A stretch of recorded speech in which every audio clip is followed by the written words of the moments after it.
नमस्कार, जयतु भारतः GST and other laws discussion and analysis के आज के अंक में आपका स्वागत है।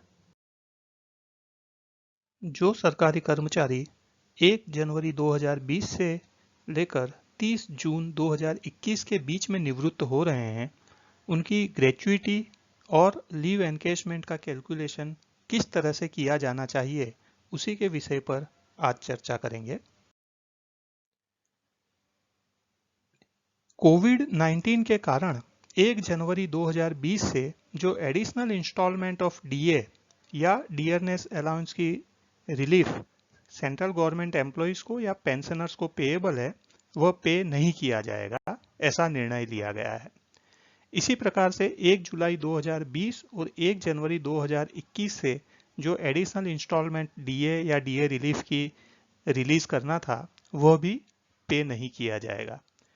जब भी भविष्य में 1 जुलाई 2021 से डियरनेस अलाउंस और डियरनेस अलाउंस रिलीफ भुगतान करने का निर्णय लिया जाएगा, तब डीए और डीए रिलीफ के जो रेट 1 जनवरी 2020, 1 जुलाई 2020 और 1 जनवरी 2021 से लागू होने थे, उनको 1 जुलाई 2021 के डीए या डीए रिलीफ के रेट में शामिल कर लिया जाएगा और आगे से उसी रेट पर डीए या डीए रिलीफ दिया जाएगा।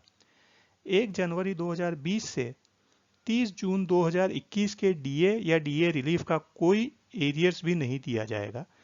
इस बात में कोई डिस्प्यूट नहीं है, ये जो प्रोविजन है उसमें।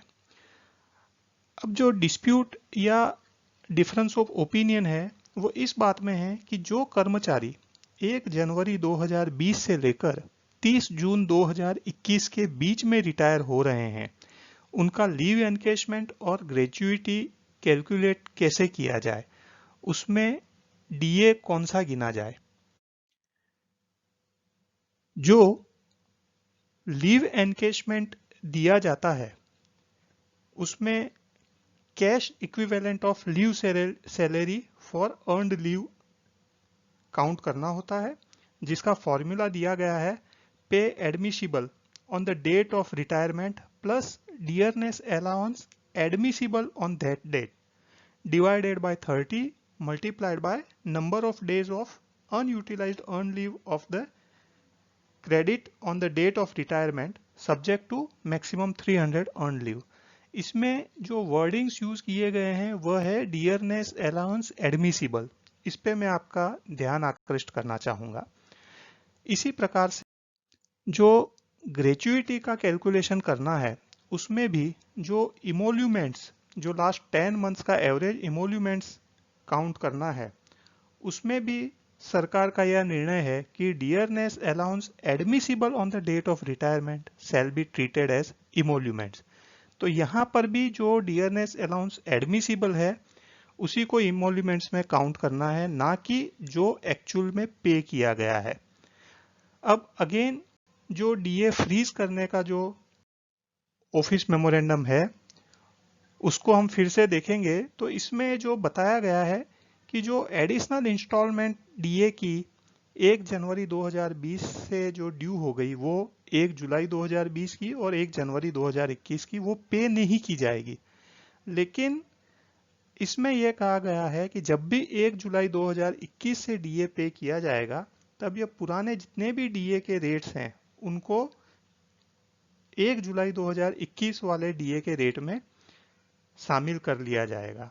अर्थात डीए एडमिसिबल तो हो गया, लेकिन अभी डीए पे नहीं किया जाएगा, उसका एरियर्स भी पे नहीं किया जाएगा। यदि यह व्यू लेते हैं तो जो कर्मचारी 1 जनवरी 2020 से लेकर 30 जुलाई 2021 के बीच में रिटायर हो रहे हैं, उनका ग्रेच्युइटी कैलकुलेशन करने में और लीव एनकेशमेंट कैलकुलेशन करने में जो ड्यू डीए है, जो कि जैसे 1 जनवरी 2020 से लेकर 30 जून 2020 तक 17% प्लस 4% यानी 21% डीए के हिसाब से उसको कैलकुलेट करना चाहिए था।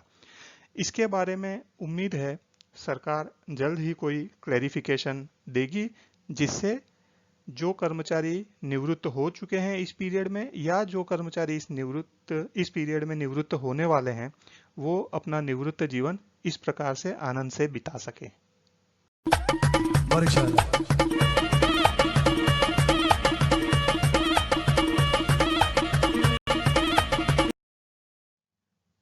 आज के अंक में बस इतना ही। धन्यवाद। Please like share and subscribe. आपको और किसी जीएस से रिलेटेड विषय पर जानकारी चाहिए विशेषतः तो कमेंट्स में लिख सकते हैं।